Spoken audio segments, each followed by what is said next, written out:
Story time on the second worst Christmas Eve ever. I will tell y'all about the worst Christmas Eve ever in another story time. So, we are adults. Me, my three siblings. I am the youngest. I have an older sister. I have a middle sister. And I have an older brother. My mother decides that we all should start spending more time together starting this Christmas Eve. We should have a Christmas Eve party. And in fact, we should make it a tradition. Every Christmas Eve, we'll all come together somewhere and do a brunch. Let's have a breakfast with all the kids and everything there. And at the time, I did not have any children, but my older sister had kids, my middle sister had kids, my brother didn't have no kids. So we are talking about this in correspondence through group messaging for like a month. During that month, the party goes from being scheduled at my middle sister's house to being scheduled at my house. My middle sister canceled last minute saying that she just wanted to spend Christmas with her kids. She didn't even want to be involved with us. And you know what? I don't blame her. We all should have collectively decided, yeah, no, because it never works. So I try to be Little Miss Fix It per usual and say, y'all can all have it at my apartment. Now, this was like my third apartment that I had ever had. Like I said, I was the youngest. I had just moved in there a couple of months before. I didn't have no plates, no cups, no silverware, just enough for one person because it was just me. No pots, especially. I think I had one pan in like a little ramen noodle size pot. You know what that is. So I tell them we can have it at my place, but I don't have nothing for nobody to eat up off of. And we got all these grandbabies coming in. I don't have nothing for nobody to eat up off of. They like, oh, don't worry about it. We'll get the stuff. So I told y'all that story where I found out my boyfriend was DL. That just so happened to be the day before this party. If you haven't seen the story, go check it out. It's on my page. It's the one with the umbrella. So the party rolls around. I'm still kind of bubbling from the night before. Girl, I done been through it. I done been yelled at over some candy. I done been almost, police done pulled up. I'm like, I have to tell somebody. This is back when I did not have any filter in regards to my storytelling. Right now, y'all are not getting everything. Trust me. So people start showing up to my apartment. I don't know if y'all ever been hung over, but not feeling the headache. Like your body still feels like you're still intoxicated. That's kind of how I felt, but I was just trying to calm down. So anxious.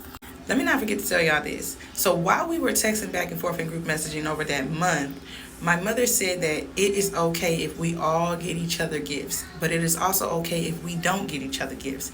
The budget was like $1 to $5 or $20, and I think she even said we can just get stuff from Dollar Tree just so we can just get each other something. Don't feel obligated to get anything. I told y'all at this time I was working a retail job and I could barely afford my rent. I literally had to wait to pay my rent on the 6th. You know that's the late.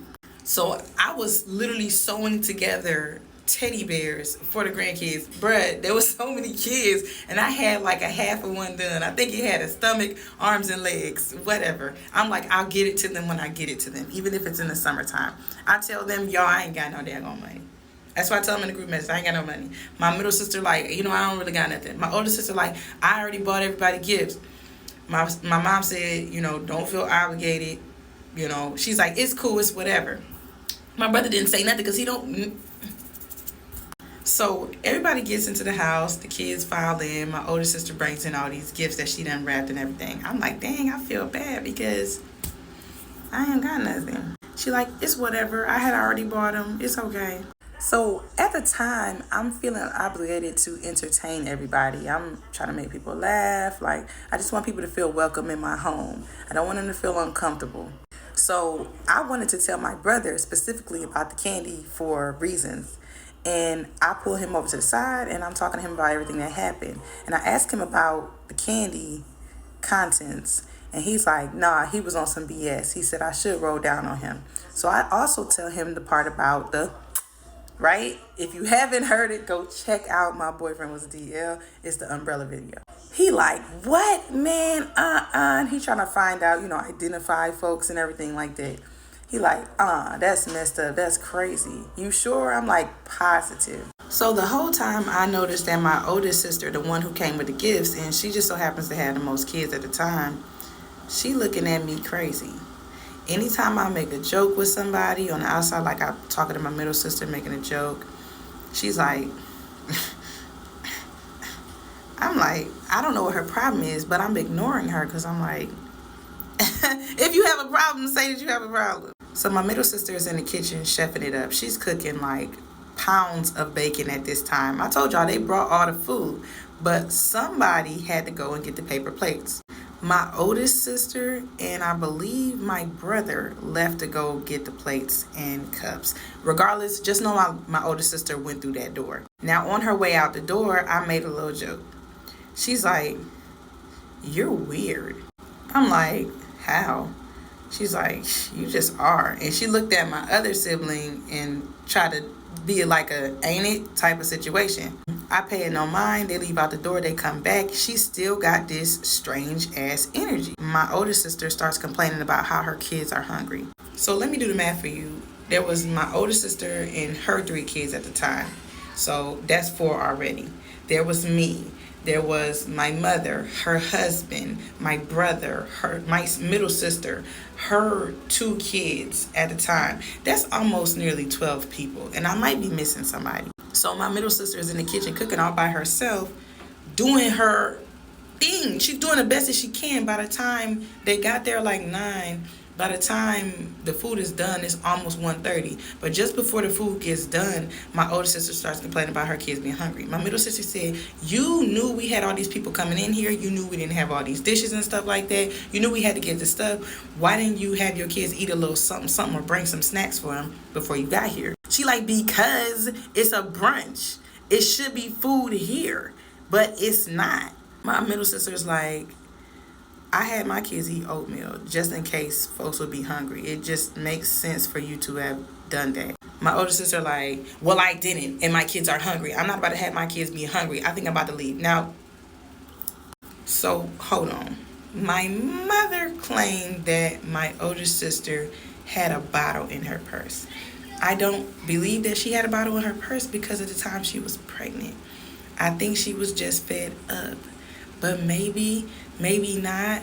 Allegedly, all I know is she just got worse as the morning progressed. So at this point, like I said, my older sister, she's arguing with my middle sister about how she's taking too long with the food. I'm like, you see what she doing? She flipping 4 pieces of French toast at a time. She killing it in here. Just chill. So I turned on some music in the kitchen. I did for my middle sister so she can get in the groove. We're listening to music, reminiscing and all of that, having a good time. My older sister then starts to go back and forth with my brother. She tells him that everything's always about him. The world revolves around him. There's always some issue and it's connected to him. I told y'all before, he's my mother's favorite. He also is the person that my father would prefer to have, adoration from. But he's also the person who is very much removed. He'll respond to your text message when he feels like it. He'll come to the shindig when he feels like it. He won't say that he has an issue with anybody. He just shows up when he feels like it. That's just how he is. So she's arguing with him now. Then my mother steps in and she starts saying some stuff. "Hey, you've been kind of upset and all of that. Maybe just calm down, so on and so forth." "No, and you're always trying to." So now she's arguing with my mom. So it's getting loud in my house with my older sister arguing with my older brother and my mom, but also my middle sister at the same time. They're all going back and forth. I'm not in this until it gets loud because this is my apartment. I'm like, okay, somebody needs to quiet down because I'm not about to get in trouble with the leasing department because y'all are being loud. I don't want my neighbors complaining about the noise. My older sister looks me dead in my eye and says, "What are you going to do about it? Try to yourself again?" Part 2.